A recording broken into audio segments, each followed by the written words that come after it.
Hi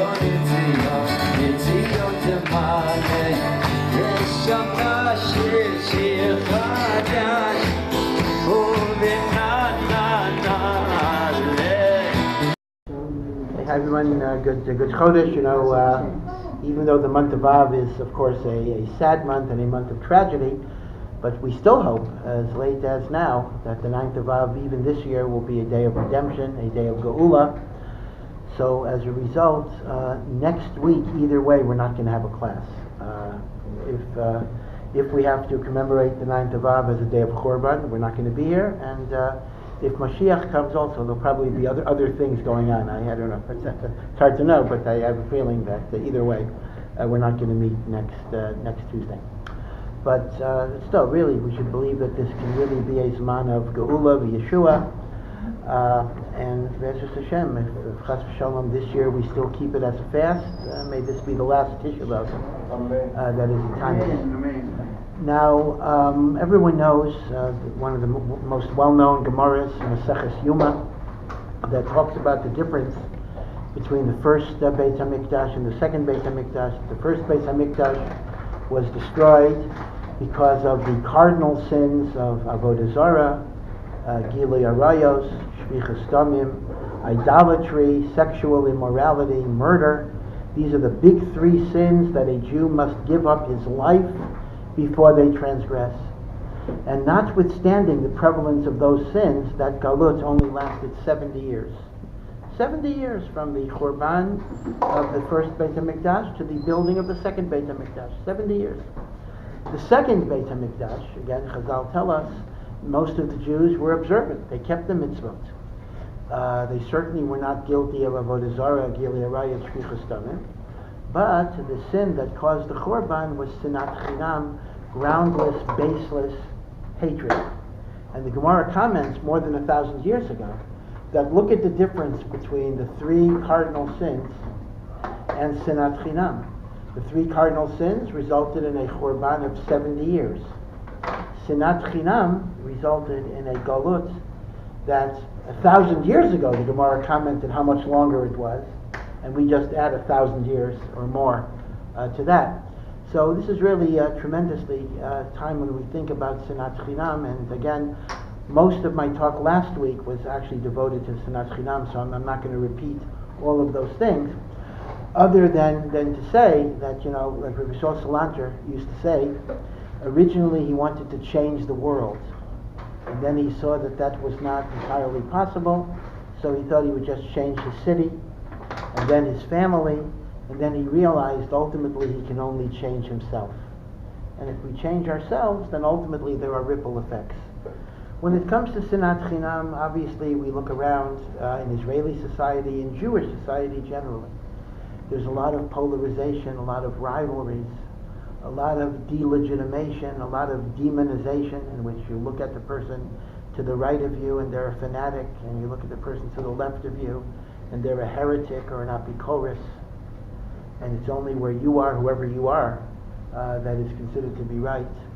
And I mentioned the Nitziv of the Reish Yeshiva of Volozhin said that Sinat Chinam was precisely the sense that in matters of religion, you looked at yourself as exactly the right person, and you demonized everybody else. And as I say, this is something that in Eretz Yisrael we experience in spades, and certainly a central part of our avoda is Sinat Chinam.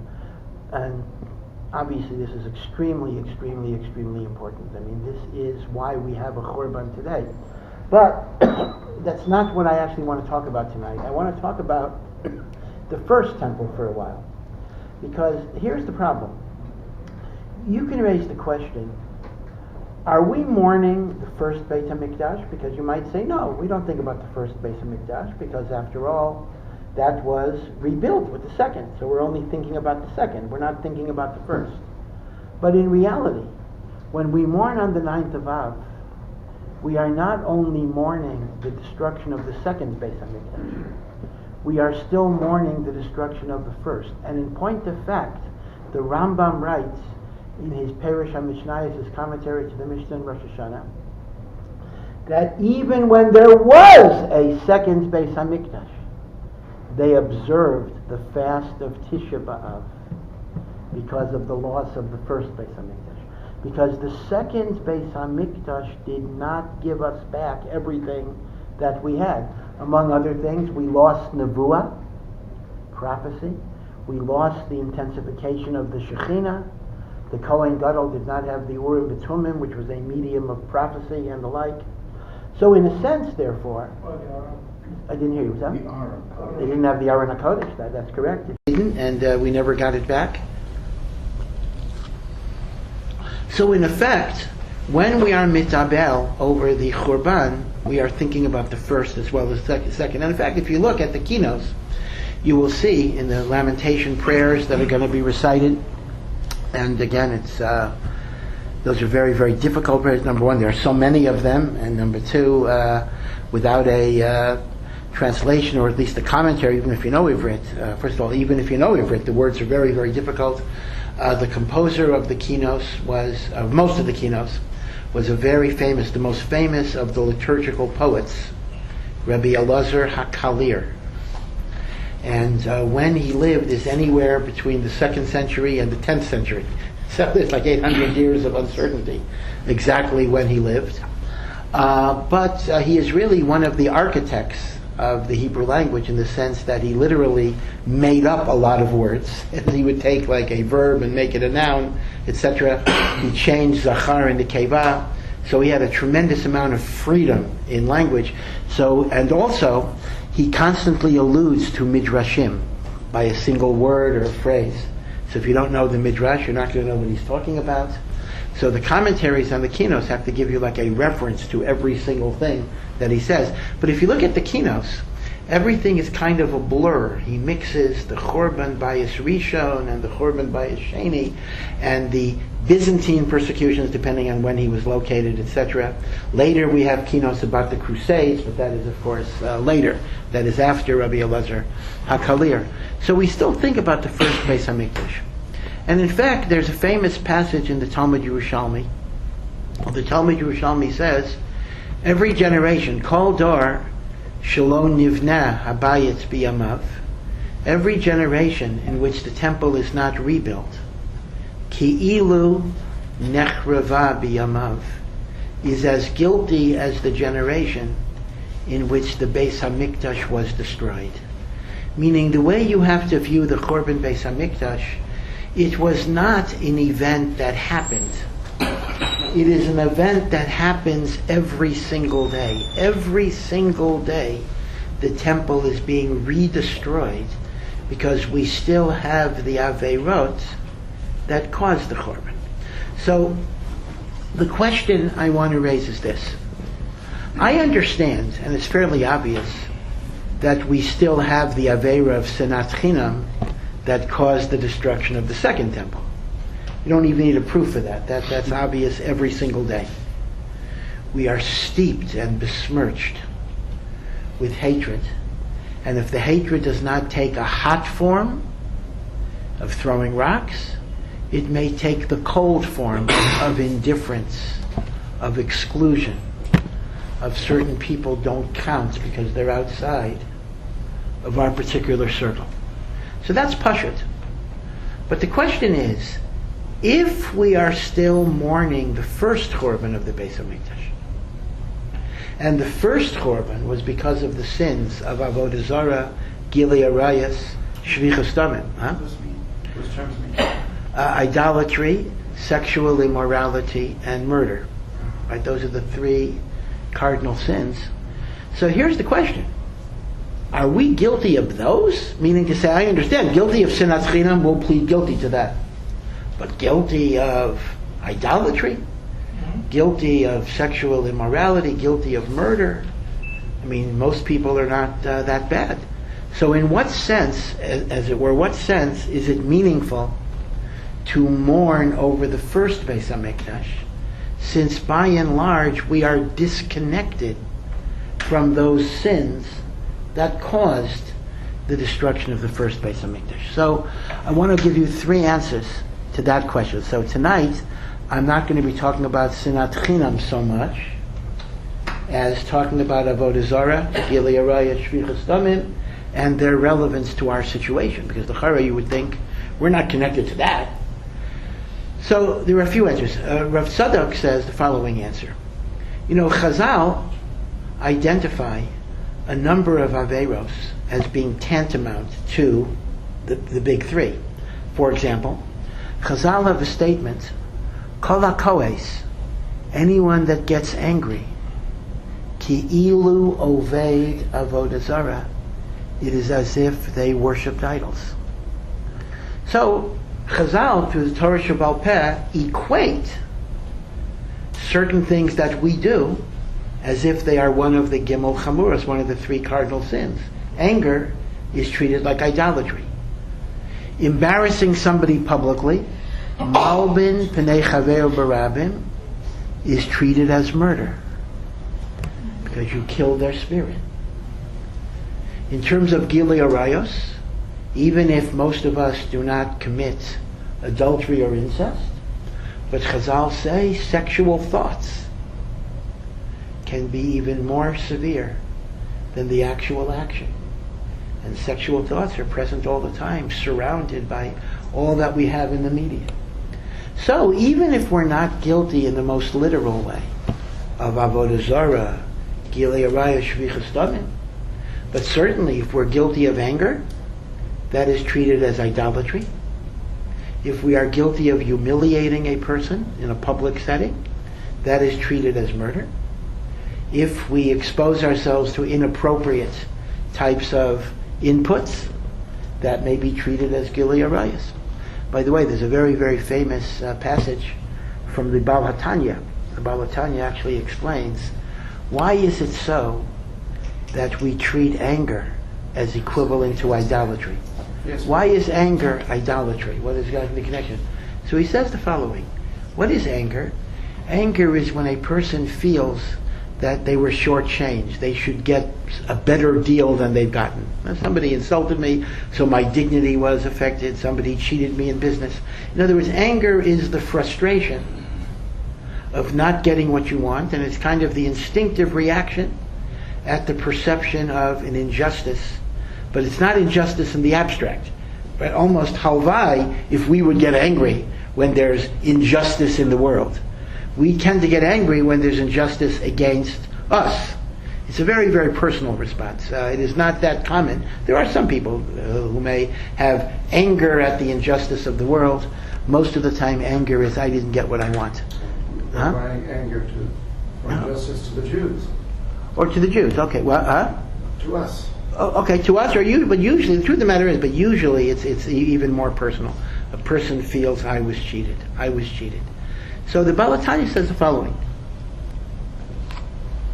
If you believe, now this is already opened up a very big philosophical discussion, but if you believe that everything that happens to you is decreed by God, that God decreed that you would suffer a humiliation, you would suffer a pain, then essentially, who are you angry at? Are you angry at God? Are you questioning God's justice? Or do you disbelieve that God was in charge of your situation? Now, if indeed you take the divine providence away from God and you attribute it to the human actor, then that is a form of idolatry, because you are no longer considering God to be the one that is running the show. Now, this is why the Baal HaTanya says, in all frustration and anger, there is the element of idolatry in which one is denying the validity of divine providence and tashgacha. Now, the reason why this opens up a huge Pandora's box of philosophical issues is that there's a well-known controversy. It's a very, very significant controversy, whether human free will can actually override. That God made it, in God's plan, human free will can override God's intention. Meaning to say the following. We believe in free will, right? Human beings are free will. So if a person goes into a convenience store in the middle of the night and gets shot by a robber at 2 o'clock in the morning. So here's our question. Did God make the robber pull the trigger, or did the robber have free will not to pull the trigger? It's axiomatic in Jewish theology that God did not make the robber pull the trigger. Because if God made the robber pull the trigger, the robber could not be held accountable. There are some exceptions, God hardening Paro's heart, but clearly, as the Rambam writes, those are exceptional situations, and in the normal course of events, it is an axiom of Judaism that there is bechira chavshit, there is free will. But here's the thing. How do you understand this paradox? On one hand, the guy with the gun could have chosen to either shoot, or perhaps he would have done tshuva the last moment and didn't shoot. But can a person die if it's not the will of God? Does God decree when and how people would die? Now, if you assume everything that happens to me is divinely ordained, we have to assume that it was God's decree that I die at that particular moment. But if it was God's decree that I die at that particular moment, how do you reconcile that with the fact that the guy who pulled the gun had free will not to pull the gun? What would have happened if he would have decided not to pull the trigger? So one way of looking at it is, okay, if the guy wouldn't have pulled the trigger, then the guy in the store would have gotten a heart attack and he would have died. Meaning, the Chavos HaLevavos actually takes this extreme position. The Chavos HaLevavos says there's actually no such thing as a person truly victimized by another person. Because everything that happens to a person is decreed by God. The actor had moral autonomy to decide to do bad or not to do bad, and it's that bechira for which he'll be accountable. But the net result of his action would have happened even without him. That's the Orach Chaim's position, and that kind of mirrors the Baal HaTanya's position, that what am I angry about? Whatever happened was supposed to happen. But there is a very, very respectable view to the contrary. This is a view that's associated with another great Kabbalist, the Or HaChaim, Rav Chaim Ben Attar, whose yahrzeit we observed around 2 weeks ago, where the Or HaChaim says that sometimes human suffering is a fallout from the fact that God gave human beings free will. Meaning to say, according to the Or HaChaim's interpretation, if the guy in the convenience store has bechira to pull the trigger or not pull the trigger, that means if he decides to pull the trigger, that a person may very well die who God did not decree should die at that particular moment. Meaning, according to that, there is a preservation of autonomy, not only in the decision of who does evil, but in terms of who will be affected by the evil that is done. So I'm pointing out that if you go with the Orach Chaim's understanding, then the Baal HaTanya's equation of why are you angry if God decreed this result wouldn't follow anymore. Because according to the Orach Chaim, things can happen to you that are not part of God's decree. They are the inescapable fallout and consequence of the evil choices human beings do. Now, as you know, the problem of evil, why do bad things happen to good people, is one of the major, in fact, it is probably the single most important question in all religion, not just Judaism. Because if one perceives of God as just and kind and merciful, recognizing that I already contradict myself, but whatever it is, God is at a minimum fair, and if not more than fair. So the question could be, how do such bad things happen? So the Orach Chaim is giving a possible response that this is the fallout of God allowing a free will principle to operate in the universe. Yeah. I don't want to take you off topic, Yeah. but there's a Gemara that mentions about the malfunctions picking the wrong person. Right. How does that fit? Yeah, that's a little bit of a difficult point, because certainly we don't perceive of angelic forces as having autonomy. Yeah, that's a hard one. That's even the Orach Chaim doesn't fully answer that. Yeah. In the second, or the first case, where we accept that there are random forces swirling around in the universe, Yeah. Do we believe that God has an open account with the victim of that murder, that God must make it up to him in the next Oh yes, vote? yeah. That much is so, because ultimately, in an ultimate sense, there is an accounting for rewards and punishment. In an ultimate sense, we're simply dealing with looking at this world. Can there be happenstance? But certainly God will take care of the the virtuous calculations that have to be made. And God will balance the books in the Yeah, next yeah. world. I think that's inevitable. Yeah, yeah. Now, here's the thing. Okay, but be that it may, this is kind of a side point, although it's a very important point. Let me just remind you of a certain analogy. When David HaMelech is running away from Avshalom, and he encounters a man of the family of Shaul that curses him, Shimi ben Gera, who says, "You deserve it." So David HaMelech's trigger-happy or sword-happy general, Yoav ben Tzruya, who is actually David's nephew as well, said to David, "Should I kill this Shimi ben Gera?" And David uttered the words that if God did not want me to be humiliated and shamed, it wouldn't have happened. Again, contrary to the Orach Chaim's position. Okay, all right. But be it as it may, that is answer number one. Again, what was our question? We say that the first Beis Hamikdash was destroyed because of Avodah Zarah, Gili Arayos, Shvichas Damim, right? Idolatry, sexual immorality, and murder. But what connection do I have to those Averos? As if to say, I am responsible for that Korban. So answer number one is Chazal equated, right? That even if I'm not guilty of sticking a knife into somebody, I could very well be guilty of embarrassing someone publicly. Even if I don't worship an idol, number one, I could be angry at what God does, and I could deny that God is the one that's doing it. And with Gili Arayos, even if one does not commit adultery, but once again, there are thoughts of improper sexual thoughts and the like. Let me mention too, that in a deeper psychological way, we actually regard emotional coldness vis-a-vis a spouse as a form of adultery, because it severs, anything that severs the bonds. Where do you see such an idea? We see such an idea in the book of Shmuel. If you remember, in the beginning of the book of Shmuel, we have the children of Eli. Eli was the Kohen Gadol. And the children of Eli, and that's why they died, and Eli died and they died, and the house of Eli was cursed, that all of the descendants would die young. And the Pasuk says an amazing thing. The Mishkan in those days was in Shiloh, it was not in Yerushalayim.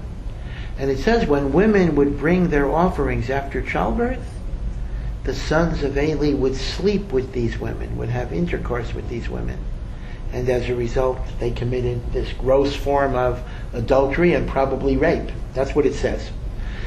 Now that's pretty astounding. So the Gemara says in Masechet Shabbos the following. Anyone that says that the children of Eli committed the sin in the way it is literally described is making a mistake. Because what they did was not at all that. What they did was the following. When a woman after childbirth, if she wasn't from a wealthy family, would bring a korban of a bird, a little bird. A little bird, not too much for the Kohen to eat. So the Kohanim put the women with childbirth at the end of the line where they brought other korbanos of animals. So as a result, the women were delayed in coming home. They were unable to resume intimacy with their husband until much, much later in the day, or maybe even the next day. So consequently, the Pasuk says, that is treated like adultery. Now what's the connection? I mean, why would this Aveira of keeping a woman away from her husband, preventing a marital union, why would that be described as adultery? So here you see a very, very interesting idea. That the essence of the sin of adultery isn't like you might think, oh, it's a sin called adultery. The sin of adultery is the wedge that it drives in the intimacy of a husband and a wife. It's kind of a different perspective. Adultery is so bad because it results in one spouse not being able to trust in the other spouse anymore. So consequently, Chazal understand that anyone and anything that drives a wedge in the shalom between a man and a wife is spiritual adultery, even if there's no sex act, there's no improper intercourse at all. And that is why they're preventing women from being reunited with their husbands, was tantamount to a rape and an adultery. So when we say Gili Arayos, so again, once again, number one, we have the Hirhure Avera, the sexual thoughts that surround us. And number two, when there is lack of Shalom Bayis. Huh? I didn't hear you. Say again? I didn't hear you. Lack of Shalom Bayis, the exploitation of women, all of these are aspects that are connected to Gili Arayos. So that's kind of answer number one. Now, answer number two, again, to the question of why are we mourning Avodah Zarah, Gili Arayos Shvichas Damim. I want to give you a story. Rav Yosef Karo, the author of the Shulchan Aruch, was the Rav of Tzfat in the 1500s. And Tzfat in those days was a community that was much more prominent than Yerushalayim. There were Gedolim in Yerushalayim too, but Tzfat had the lion's share of the great rabbis of Eretz Yisrael. You had, of course, Rav Yosef Karo. You had Rav Moshe Alshich, who was the preacher. You had Rav Shlomo Alkabitz, who composed the Chadodi, who was the Chazan. You had Rav Yaakov Beirav. You had the Arizal. Towards the end, Arizal was very young, but before the Arizal, Rav Moshe Cordovero, who was the great mystic before the Arizal. Just a phenomenal group of such greatness. And Rav Yosef Karo was not only a great posek, of course, but he was also a great mystic in his own right. He was much, much older than the Arizal. When the Arizal came to Tzfat at around the age of 36, and the Arizal died just a year and a half later, Rav Yosef Karo was already in his 70s. And he would go to try to hear Kabbalah from the Arizal. But he always fell asleep. Rav Yosef Karo always fell asleep during the Arizal's lectures. And the Arizal said, Hashem is so concerned with your honor, he didn't want you to be my student. In other words, he told you, he was comforting Yosef Karo that Hashem is causing you to fall asleep because it's not kavod that a person of your caliber be my student. But still, Yosef Karo himself was a Mekubal. It's actually very interesting because the Shulchan Aruch has very little Kabbalah in it. It has some. It's like Rav Yosef Karo kept his halachic worlds and his Kabbalah worlds very, very separate. They didn't mix. He was not ma'arbev es atchumim. He didn't intermingle the boundaries. But Rav Yosef Karo, as a Kabbalist, did have a private chavrusa with an angel. He actually learned Torah with an angel that was called his Magid, his preacher, and he left us a diary of his conversations with the angel. And you can actually get this. I think it's even available for free online. It's called Magid Meisharim, the preacher of righteousness and integrity. And this was his angel. And he actually writes about the discussions he had with the angel. So in the Magid Meisharim, Rav Yosef Karo tells the following story. There was once a passage in the Gemara that was very, very difficult. And he was learning it and thinking about it. And it took him quite a long time till he finally came up with a beautiful, consistent, logical explanation. But it wasn't easy. Now you can imagine how difficult this was if the Gadol Hador, Rav Yosef Karo, had difficulty understanding it, but he finally cracked it. Okay, he's then walking home from his show, right? If you've been in Tzfat, you know, the Yosef Karo show, right? So he was walking from the show to his home in the narrow alleyways of the old city of Tzfat. Again, still go there today. And he overhears a shoemaker learning the very same Gemara with his 7-year-old son. And the 7-year-old son asks his father the same question that had been bothering Rav Yosef Karo. Now I assume Rav Yosef Karo didn't want to eavesdrop, but at this point Rav Yosef Karo got curious. He wanted to hear what the discussion would be. So the shoemaker was a little impatient at his 7-year-old son, because he said to his 7-year-old son, I knew this would be too hard for you to understand.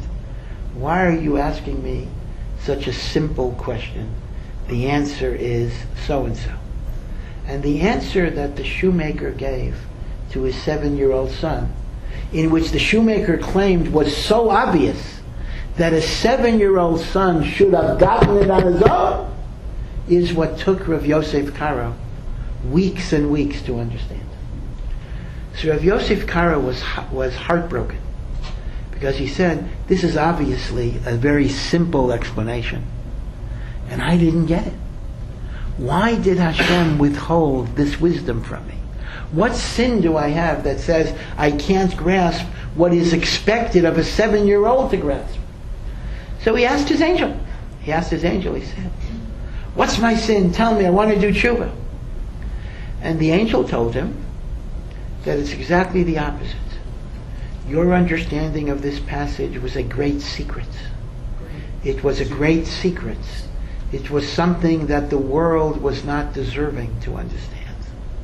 But through your work, and through your devotion, and through your toil, you brought it into the world. Once you brought it into the world, it becomes, as we say, low-hanging fruit that anybody could get, even a 7-year-old. But had you not brought it into the world, it would have been inaccessible. Now, this is the story that is recorded.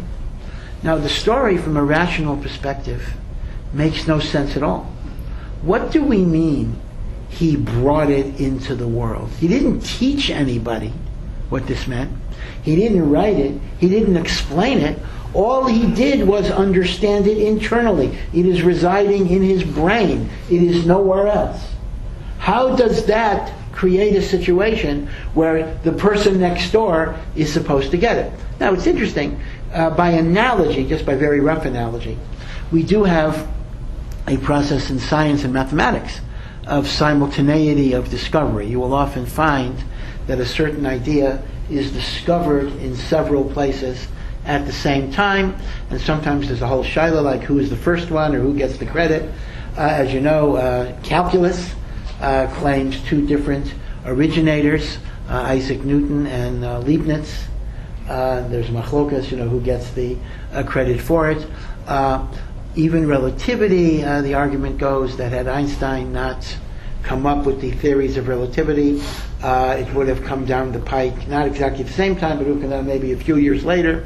In fact, it's very interesting. The argument is, that relativity, Einstein had a tremendous intuition. Einstein actually said he did not think in numbers or words. He thought in pictures. Einstein said he imagined things in mental images. As a result, part of the complexity of relativity theory is that it did not come as a result of the normal progression of mathematical reasoning. And therefore mathematicians had to go backwards and try to figure out Einstein's intuitions.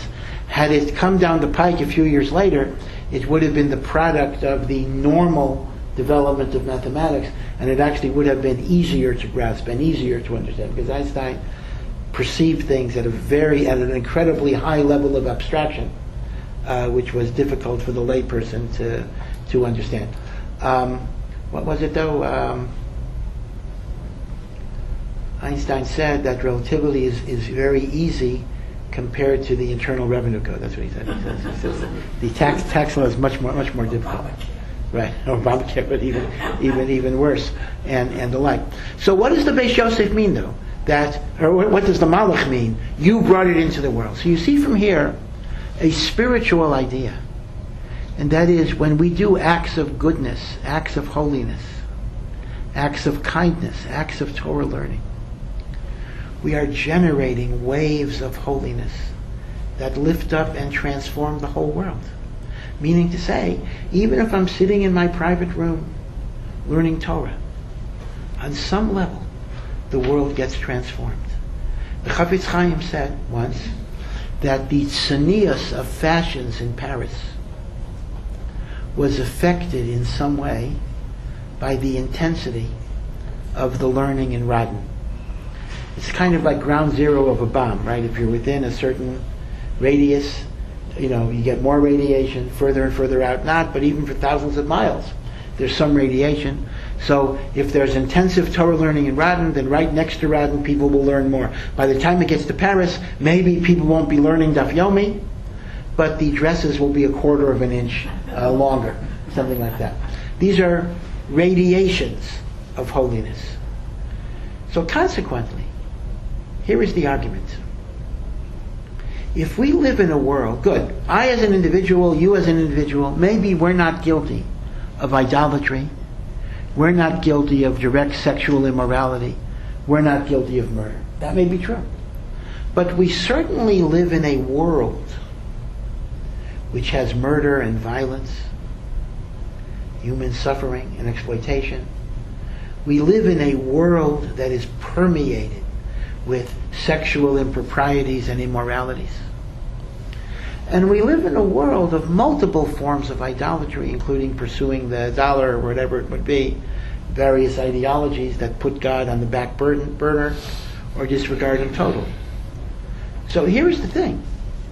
If our goodness and our mitzvahs would have lifted the world to a better level, and the world is not on that level, we are indirectly responsible for the avodah zarah, gilui araya, shvichas damim, not because we did it, but because we did not generate enough holiness to prevent those sins from happening.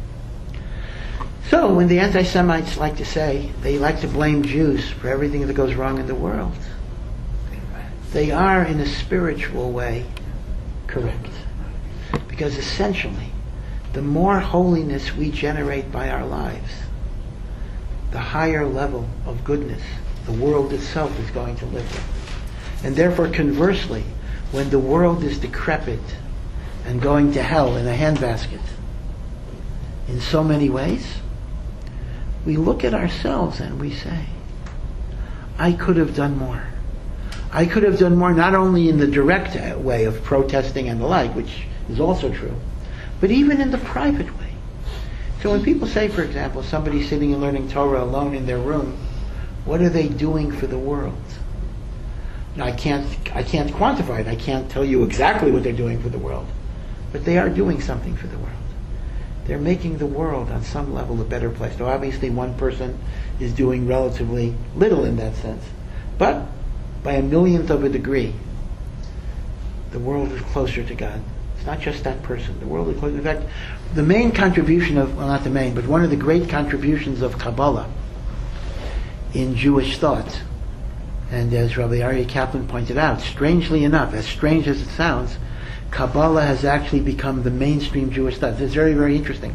You know, if you compare, for example, pre-Kabbalah Jewish philosophy, let's say the Rambam in the Guide to the Perplexed, and Rav Saadia Gaon, Emunos V'Deos, and then you talk about how Jewish philosophy was studied and understood after the Arizal, you actually see that Kabbalah has become the mainstream theology of Judaism, to the chagrin of many rational intellectuals. But it cannot be denied that Kabbalah has actually become dominant. So even if people know very little Kabbalah, in terms of a formal discipline, that is the way we view things. We view things Kabbalistically, whether you know it or not. But be it as it may, one of the great points that Kabbalah emphasized over and over again is the enormous significance of my actions. Instead of simply saying, I do a sin, so I'm going to get in trouble. I do a mitzvah, I'm going to get rewarded. Kabbalah talks about whole worlds being created by our goodness and being destroyed by our Averas. It's like you do an Avera, you are destroying, wreaking havoc on the universe in ways we don't really perceive. And Kabbalah, as it were, that's why Jewish mysticism was actually very, very different than many other systems. Because many mystical systems are impatient with detailed regulations. They feel that the overall sense of connecting to the infinite should transcend boundaries. And yet the Jewish mystics were almost obsessed with halachic detail. They became obsessive about every little detail. And you might think, well, isn't that inconsistent? I thought a mystical temperament doesn't want rules, doesn't want regulations. A mystical temperament wants freedom to experience the infinite. And yet the mystics understood that the infinite power of good deeds and the infinite negative power of Averos requires that they be done with exactitude and precision. almost good enough doesn't work here. People say, by the way, this is what you can learn from computer technology. Let's say you're typing an email address.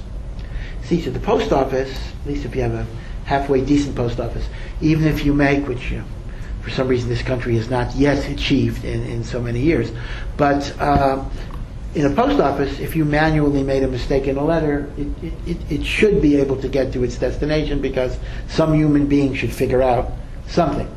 But if you're sending an email, and it's a complicated email, and all you did was you put a period instead of a comma, or you left out one letter, no matter, the fact that it's 99.9% right is not going to help you at all. The computer has no rachamim. There's no midah of rachamim. Okay, there's spell check, right? There's some rachamim even in the computer system.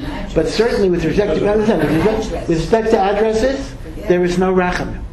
And what does that remind you? You gotta be exact. You want your message to go to the right place? There is no tolerance of almost good enough. The Kabbalists really taught that that's the way mitzvahs work. Almost good enough, 90% right. It gotta be exact. The infinite significance. So that's the second answer. The second answer is, even though I did not commit the sin of Avodah Zarah, Gilei Araya Shvichas Damim, but I live in a world of Avodah Zarah, Gilei Araya Shvichas Damim, and that world is there because of me to some degree, and therefore I bear accountability for the evils in the world because my goodness could have changed it in some way. Yeah. Let me say on Yom Kippur, Al Chet Chatanu, not in the singular, Right. but in the plural. Right, because collectively we've all done it. That's right. That's right. Although it's interesting that somebody asked the Rambam a question: do I have to recite on Yom Kippur an Al Chet for those sins that I know I didn't do? So the Rambam gives two answers why you have to. First, he says, like you say, since it's in the plural, we're also asking forgiveness for every Jew. But then he gives another answer. He says, you're an arrogant person. If you were to truly think about these sins and their repercussions, you would see there's not a single one you didn't do. On some level, right? On some level.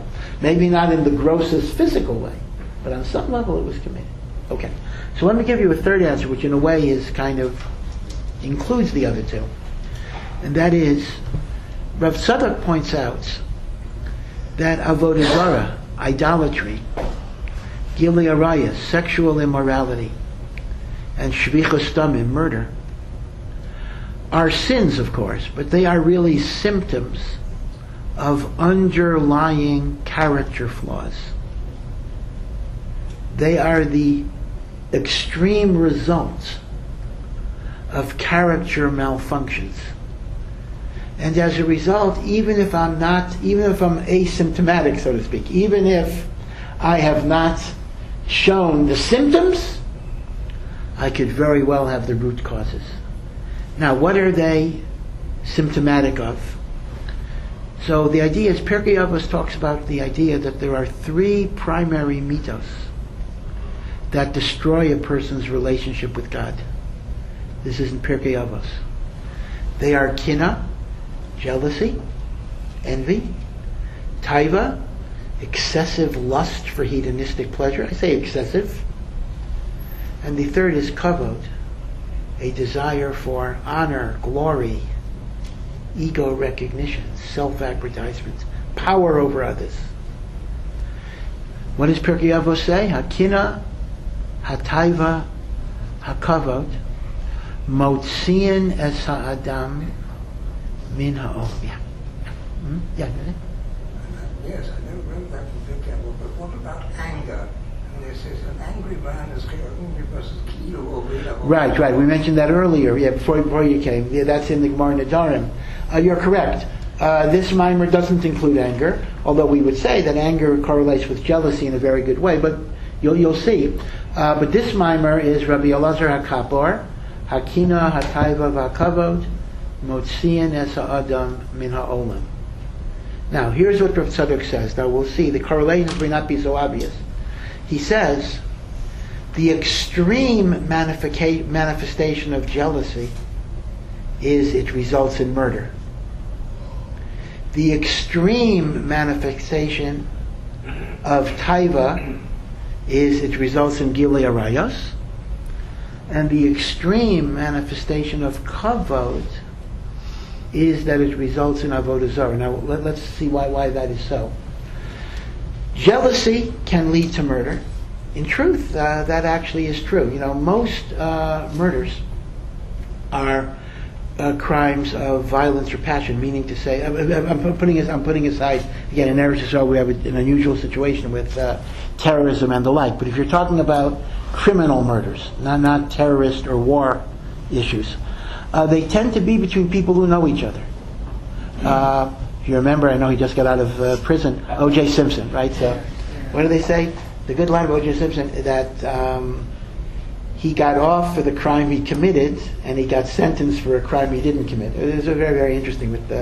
He got off on the murder, and then he got convicted for some stupid thing that even the guy that he robbed said he shouldn't have been prosecuted for, because he was just reclaiming his own property back. But okay. But be this may, I don't know if you remember the O.J. Simpson murder trial around, 15 years ago. It was a long time ago. 20 years ago. It was a really, really long time ago. And there, basically, he was jealous at his wife having an affair or things like that. So jealousy, and jealousy leads to anger as well, in which I am enraged that somebody has something that I think belongs to me. In an extreme way, jealousy can lead to violence and murder. So even if I'm not guilty of murder, but the spiritual cause of murder is jealousy, that could be there. Taiva, lust, obviously. Lust in an extreme case can lead to adultery or incest. So those two are pretty easy, meaning to say, avodah zarah, shvichus damim is connected to kina, gilui arayos is connected to taiva, but what is less obvious is the connection between egotism, a desire for self-glorification, and avodah zarah. Right? The connection there is a little less obvious. But spiritually it would be the following idea. The word avodah zarah literally means worshipping something other than God. Zara, worshipping something that is foreign or strange. Meaning, any time you put any idea other than Hashem as the central focus of your life, you are guilty of avodah zarah. So consequently, it's entirely possible for a person to be guilty of worshiping themselves. When I put my pleasure, my needs, my comforts, my demands ahead of submission to the authority of HaKadosh Baruch Hu, my kavod, my ego is more important than God's will, that is a form of avodah zarah. That is actually self-worship. Narcissism is obviously self-worship. And even if one is not psychologically diagnosed as a narcissist, but the idea of narcissism can apply in all sorts of ways. When I put my needs ahead of God's will, or what I perceive are my needs, ahead of God's will, that is a form of avodah zarah. So Rav Tzadok's argument is that when we mourn the Churban Beis HaMikdash, and we mourn the primary averos of avodah zarah, gilui arayos, shvichus damim, we're not necessarily saying, I am guilty of those averos, but they are symptoms of character flaws that we have. We have the character flaw of jealousy and envy. We have the character flaw of lust and taiva, and we have the character flaw of putting our needs and our comfort ahead of the needs of the Jewish people, and ultimately ahead of the will of God. Right? So in that sense, that is what we are mourning. That is why, b'kitzur, we are mourning not only the Churban of the second Beis HaMikdash, which is because of sinas chinam, but we are even mourning the first Beis HaMikdash, which is avodah zarah, gilui arayos, shvichus damim. But now I want to mention one other thought about the first Beis HaMikdash. all of us know the Gemara in Yuma that says the first temple was destroyed because of Avodah Zorah, Gilei Raya, Shvichas Damim. But there's another Gemara in a different Maseches Nedarim, that gives a different reason for the destruction of the first Beis Hamikdash. And it says that the Chachamim didn't know why it happened, the first temple. And the Nevi'im didn't know why it happened. They didn't know. And they had to ask Hashem directly, why did it happen? Why was the first Beis HaMikdash destroyed? Not the second, the first. So Hashem's answer was, as the Gemara explains it, based on a pasuk, Lo berchu b'Torah techila. They were learning Torah, but they did not recite the brachos before they learned Torah. And therefore the Beis HaMikdash was, the first Beis HaMikdash was destroyed, because they did not recite the brachos before you learn Torah. Right in the morning we say Birchos HaTorah. So this is quite an amazing Gemara on many, many counts. First of all, not reciting Birchos HaTorah, okay, it's an Aveira. But is that an Aveira that deserves the destruction of the Beis HaMikdash? Second of all, what do you mean the Chachamim didn't know, the Nevi'im didn't know? We learned that they committed much more serious Aveiros.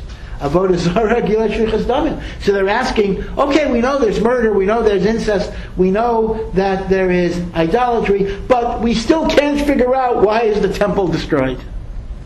And Hashem says, you're right, those Aveiros are no big deal, but they didn't make Birchos HaTorah. What does that mean?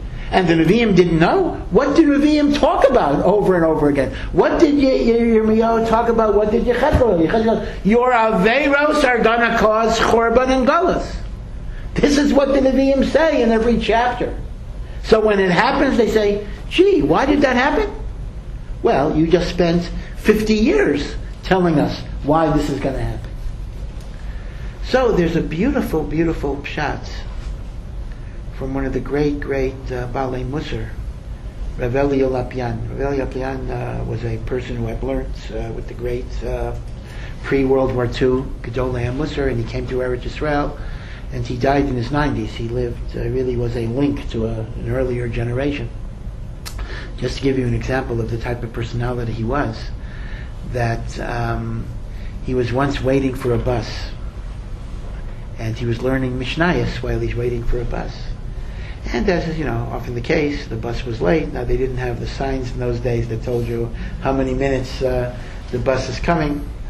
And after around a 20-minute wait, he finally lifted his eyes from the Sefer to see if a bus was coming. And then he was in his 90s at the time. And then he started crying. He said, I'm over 90 years old, and I no longer have the discipline to be focused on what I'm doing. Why did I look up? Would that bring the bus faster? I should learn until the bus comes. Why am I showing impatience? This is the kind of Musar training that he had, in which every single movement was calculated and thought out, and you would only blink your eye if it was appropriate to blink your eye at that particular moment. There was no such thing of running on instincts or just emotions or moods. You make a cheshbon. What is the right thing? I'm waiting for a bus. I learn until the bus comes. When the bus comes, then I, close the sefer for a moment, and I get on the bus. Okay, but be it as it may, this is what he says. When the Gemara says in Nedarim that the prophets and the Chachamim didn't know why there was a Chorban, the Gemara doesn't mean they didn't know what sins the Jewish people committed. They knew very well what those sins were. Those sins were Avodah Zarah, Gilei Raya, Shvichas Damim. But the Chachamim and Nevi'im were asking a meta question, a question on top of the question. And that is good. We know the Jewish people committed horrendous sins, and these sins resulted in Galut and Chorban. But the thing we don't get is, but they were people who also learned Torah. Doesn't the Torah elevate you? Doesn't the Torah spiritualize you? Shouldn't the learning of Torah make you a better person? It's like you're in yeshiva from 9 to 1, and then during your lunch break, you rape, pillage, and murder, and then get back in time for the afternoon Seder. It doesn't compute. A person can learn Torah, and it doesn't affect them? That's their question. In other words, when it says they didn't understand, it's not they didn't understand why there was a Chorban. There was a Chorban because of Avodah Zarah, Gilui Araya, Shvichas Damim. But they didn't understand how the Torah didn't change them. So what's the answer? So here, you remember at the beginning of the book of Malachim, David HaMelech is old, he's on his deathbed, and he's shivering and he's cold and he can get no warmth. And no matter how many blankets he's covered with and how many garments he wears, he gets no warmth. Okay? I will not discuss the unusual solution that he devised. That's a talk for another time. But well, okay, because I don't have a lot to say on it. Okay, but the point the Gemara makes is, why was David punished that he got no warmth from clothing? Because Chazal say, if you treat clothing with disrespect, the clothing at some point is going to take its revenge and not take care of you. Right, and if you remember, when during the earlier years when Shaul was pursuing David, at one point David was able to cut away a piece of Shaul's garment when Shaul was relieving himself, and he was able to show Shaul, you see, I was so close to you, I could have killed you. So Chazal say, he treated garments with disrespect. So the garments union, so to speak, it's not the same clothing, will not give him warmth. So, which is an interesting lesson, that even inanimate objects that have served us, we have to treat with a certain respect, or they will not serve us well. So what do you see? You see from there an idea that that which you treat with disdain will not do its job for you on some level. So if that's true for garments, kal v'chomer, it's true for Torah. Meaning, the sin that caused the Chorban is Avodah Zarah, Gilui Araya, Shvichas Damim. But the Nevi'im are asking, how could they do those sins? Shouldn't the Torah elevate them? Raise them up? Make them better people? The answer is, just as if you treat a garment with disrespect and disdain, it does not give you warmth. If you treat the Torah with disrespect and disdain, it will not give you spiritual elevation, even if you learn it.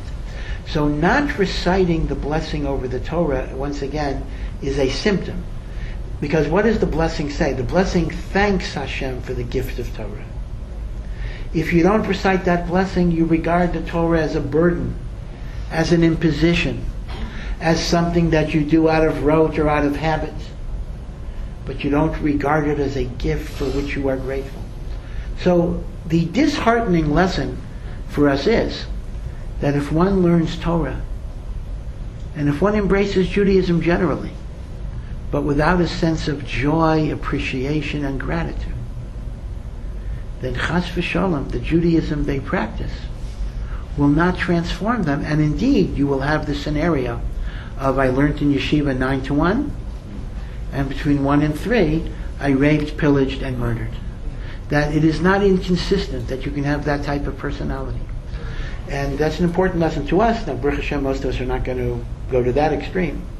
But if we want the Torah to work on us, to change us, to elevate us, then we have to come to it with an attitude of joy and appreciation at the privilege that it gives us, not a sense of burden. You know, Rav Moshe Feinstein once remarked that the old Yiddish expression, "Tishver to sein a Yid," you know, it's an old thing that people say, it's so hard to be a Jew. It's an expression of Yiddish, hard to be a Jew. Rav Moshe Feinstein felt that that was responsible for the loss of an entire generation in the 1920s and 30s when immigrants came to the United States, we're talking about. And they lived in poverty and they worked in sweatshops.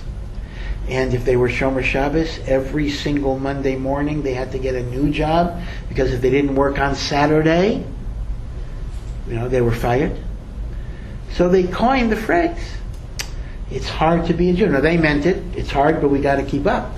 But what do the kids hear? The kids who grew up in the land of the free and the home of the brave, they hear, it's hard, it's hard, it's hard, it's hard. And they don't have to live that way anymore, because it's not the shtetl, and it's not the Pale of Settlement, and they have the freedom to do whatever they want. So Rav Moshe says, when what they hear over and over again, how hard it is to be a Jew, at some point they'll rebel and say, I don't need it. So Rav Moshe said that the attitude we have to try to cultivate, but of course we have to believe it ourselves, is the joy and the privilege of being a Jew, even though it involves work, to be sure.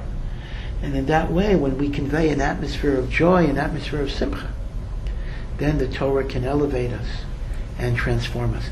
And therefore, Rav Elia Lapian says, once again, that when it says the Beis HaMikdash was destroyed because they didn't recite blessings over the Torah, it doesn't mean that was the sin for which the temple was destroyed. The sins were Avodah Zarah, Gilei Arayos, Shvichas Damim. But why didn't the Torah elevate us so we wouldn't commit those sins? Because we didn't appreciate it. We looked at it as a burden, and therefore it didn't do its job. And if it didn't do its job, then indeed we were guilty of the most serious averos of Avodah Zarah, Gilei Arayos, Shvichas Damim. So these are some things to think about as we approach Tisha B'Av. And as I say, although I didn't discuss too much the Sinas Chinam of the Bayit Sheni, because I talked about it last week, but I don't want people to forget that as well. The polarization and divisions in Am Yisrael are very, very, very great. And I'll just end with the teaching of Shlomo HaMelech. Shlomo HaMelech tells us, Kamayim hapanim el panim, kain leif adam li adam. As water reflects the face that you show it, so too the heart of one person reflects what is shown to it by the other. I look into the water and I smile, I will see a smiling face. It reflects back. I look into the water and I frown, I get a frowning face. The heart of one person reflects back what that person is showing. We show a person respect, we show a person love, we show a person concern, we show a person compassion, they will feel that for us. Again, I'm talking about fellow Jews, I'm not dealing with other elements that are a bit more problematical. We show a person disdain, and we show a person indifference, hostility, they will feel that way towards us as well. And thus, we are faced with a never-ending cycle. As one group considers the other group to be bad people, the other group considers them to be worse people. And then it keeps on building and building and building. And at some point, somebody has to break the cycle. And sometimes people say, well, why do the religious Jews have to break the cycle? Let the secular Jews break the cycle. But the short answer is, somebody has to be an adult in the room at some point. Meaning, same thing in a marriage. Husband and wife are fighting. Somebody has to take the initiative here. And if you live your life by saying, well, why me? Let it be them. Well, they'll make the same argument, and nothing ever happens. So the strategy, if you can call it a strategy, of religious life in Israel, in which the whole goal is to yell and scream about how bad somebody else is not a strategy that is likely to work, because Shlomo HaMelech already told us it's not going to work. Because the more you insult the other, the more the other will think poorly of you. So you're not going to convince anybody of that. So if somehow we could see in our own lives ways of building bridges and ways of making connection, even on the smallest scale, eventually, God willing, there could be a critical mass of bridges of achdus and bridges of love and bridges of togetherness that can indeed bring the Geula Shlema that all of us are yearning for. So have a good night, and hopefully may this be the last Tisha B'Av.